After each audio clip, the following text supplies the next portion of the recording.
Now, my subject is success, so people sometimes call me a motivational speaker. But I want you to know right up front, I'm not a motivational speaker. I couldn't pass the height requirement. And I couldn't motivate anybody. My employees actually call me a demotivational speaker. What I try to be is an informational speaker. I went out and found out some information about success, and I'm just here to pass it on. And my story started over 10 years ago on a plane. I was on my way to the TED conference in California, and in the seat next to me was a teenage girl, and she came from a really poor family, but she wanted to get somewhere in life. And as I tapped away on my computer, she kept asking me questions. Then out of the blue, she asked, "Are you successful?" I said, "No, I'm not successful. Terry Fox, my hero.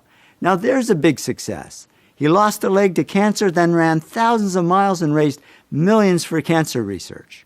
Or Bill Gates, guy who owns his own plane, doesn't have to sit next to some kid asking him questions. But then I told her about some of the stuff I'd done. I love communications, and I've won lots of awards in marketing. I love running, and I still sometimes win my age group, old farts over 60. My fastest marathon is 2 hours and 43 minutes to run the 26 miles or 42 kilometers. I've run over 50 marathons on all 7 continents. This was a run my wife and I did up the Inca Trail to Machu Picchu in Peru. And to qualify for the 7 continents, we had to run a marathon in Antarctica. But when we got there, it didn't look nice and calm like this. It looked like this. The waves were so high we couldn't get to shore. So we sailed 200 miles further south to where the seas were calm and ran the entire 26-mile marathon on the boat. 422 laps around the deck of that little boat. My wife and I have also climbed 2 of the world's 7 summits, the highest mountains on each continent. We climbed Aconcagua, the highest mountain on the American continent, and Kilimanjaro, the highest mountain in Africa. Well, to be honest, I puked my way to the top of Kilimanjaro. I got altitude sickness. I got no sympathy from my wife. She passed me and did a lap around the top while I was still struggling up there. In spite of that, we're still together and have been for over 35 years. I'd say that's a success these days. So I said to the girl, "Well, I guess I have had some success." And then she said, "Okay, so are you a millionaire?" Now, I didn't know what to say, because when I grew up, it was bad manners to talk about money. But I figured I'd better be honest, and I said, "Yeah, I'm a millionaire, but I don't know how it happened. I never went after the money, and it's not that important to me." She said, "Maybe not to you, but it is to me. I don't want to be poor all my life. I want to get somewhere, but it's never going to happen." I said, "Well, why not?" She said, "Well, I'm not very smart. I'm not doing great in school." I said, "So what? I'm not smart. I barely passed high school. I had absolutely nothing going for me. I was never voted most popular or most likely to succeed. I started a whole new category, most likely to fail. But in the end, I did okay. So if I can do it, you can do it." And then she asked me the big question. "Okay, so what really leads to success?" I said, "Geez, sorry, I don't know. I guess somehow I did it. I don't know how I did it." So I get off the plane and go to the TED conference, and I'm standing in a room full of extraordinarily successful people in many fields: business, science, arts, health, technology, the environment.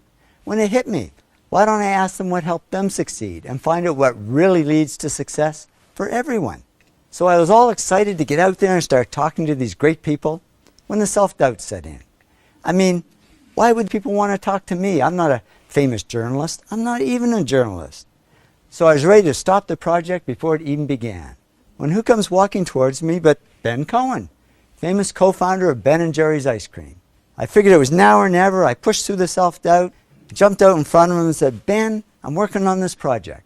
I don't even know what to ask you, but can you tell me what helped you succeed?" He said, "Yeah, sure, come on, let's go for a coffee." And over coffee and ice cream, Ben told me his story.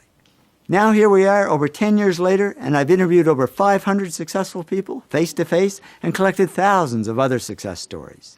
I wanted to find the common factors for success in all fields. So I had to interview people in careers ranging from A to Z. These are just the careers I interviewed, beginning with the letter A, and in most cases more than one person. I interviewed 6 successful accountants, 5 corporate auditors, 5 astronauts who had been into space, 4 actors who had won the Academy Award for Best Actor, 3 of the world's top astrophysicists, 6 of the world's leading architects, and, oh yeah, 4 Nobel Prize winners. Yeah, I know, it doesn't start with A, but it's kind of cool. And I want to say a sincere thanks to all the great people that I've interviewed over the years. This really is their story. I'm just the messenger. The really big job was taking all the interviews and analyzing them word by word, line by line, and sorting them into all the factors that people said helped them succeed. And then you start to see the big factors that are common to most people's success. Altogether, I analyzed and sorted millions of words. Do you know how much work that is? That's all I do, day and night, sort and analyze. I'll tell you, if I ever get my hands on that kid on the plane, actually, if I do, I'll thank her, because I've never had so much fun and met so many interesting people. And now I can answer her question. I discovered the 8 traits successful people have in common, or the 8 to be great. Love what you do. Work really hard. Focus on one thing, not everything. Keep pushing yourself. Come up with good ideas. Keep improving yourself in what you do. Serve others something of value, because success isn't just about me. And persist, because there's no overnight success. Why did I pick these? Because when I added up all the comments in my interviews, more people said those 8 things helped them than anything else. The 8 traits are really the heart of success, the foundation. And then on top, we build the specific skills that we need for our particular field or career. Technical skills, analytical skills, people skills, creative skills, lots of other skills we can add on top depending on our field. But no matter what field we're in, these 8 traits will be at the heart of our success.